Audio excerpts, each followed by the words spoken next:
50 साल में हमने प्रगति की है, इससे कोई इनकार नहीं कर सकता।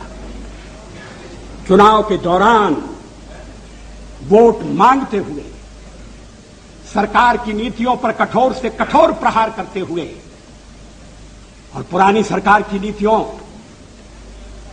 में आलोचना करने के लिए लायक बहुत सामग्री थी। हर जगह मैंने ये कहा कि मैं उन लोगों में से नहीं हूं जो 50 वर्ष की उपलब्धियों पर पानी फेर दे। ऐसा करना देश के पुरुषार्थ पर पानी फेरना होगा।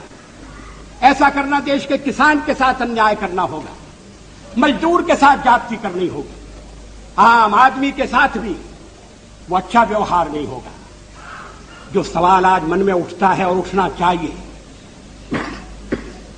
आजादी को 50 साल होने आए, हम जयंती मनाने जा रहे हैं। आज देश की स्थिति क्या है?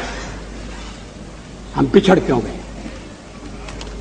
प्रगति की दौड़ में जो देश हमारे साथ आजाद हुए थे वो हमसे आगे बढ़ गए, जो देश हमारे बाद जन्मे थे वो हमें पीछे छोड़ गए। दुनिया के गरीबतम देशों में हमारी गणना है। 20% से ज्यादा लोग गरीबी की रेखा के नीचे। राष्ट्रपति महोदय के अभिभाषण में गांव का उल्लेख है, या पीने का पानी नहीं। हम प्राथमिक शिक्षा अनिवार्य नहीं कर सकते। लड़कियों की शिक्षा की उपेक्षा हो रही है। लड़की का जन्म लेना तो इस देश में अभी तक एक अभिशाप है। क्या सरकारी कदम उठाकर समाज में जागृति पैदा करके, क्या सब लोगों को जुटाकर, ये तो ऐसा काम है जिसमें कोई दलबंदी के लिए स्थान नहीं। हम देश का नक्शा नहीं बदल सकते।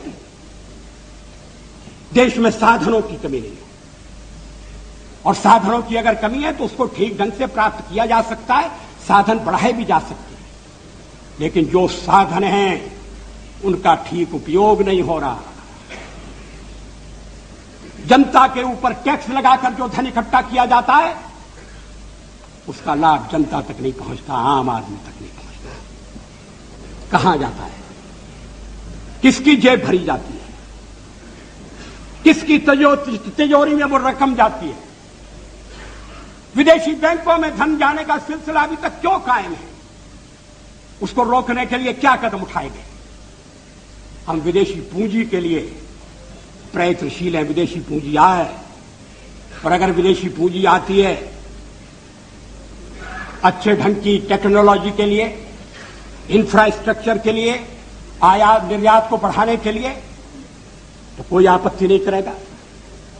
मुझे विश्वास है कि हमारे कम्युनिस्ट मित्र भी आपत्ति नहीं करेंगे। लेकिन क्या देश के भीतरी साधनों का अधिकतम उपयोग हो रहा है?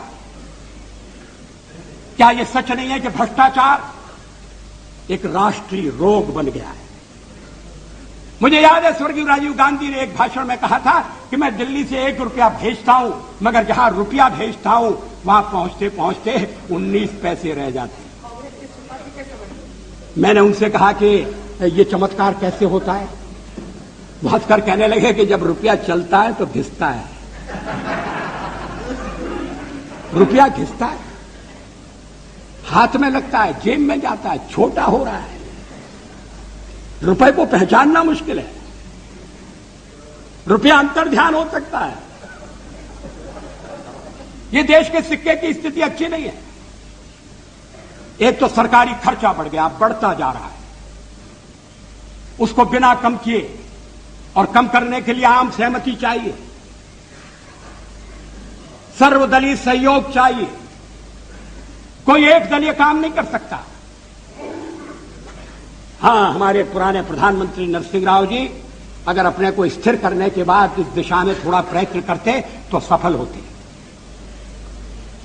लेकिन वो कुछ ऐसे कामों में उलझे रहे कि ये समस्याएं ध्यान नहीं खींच सकी।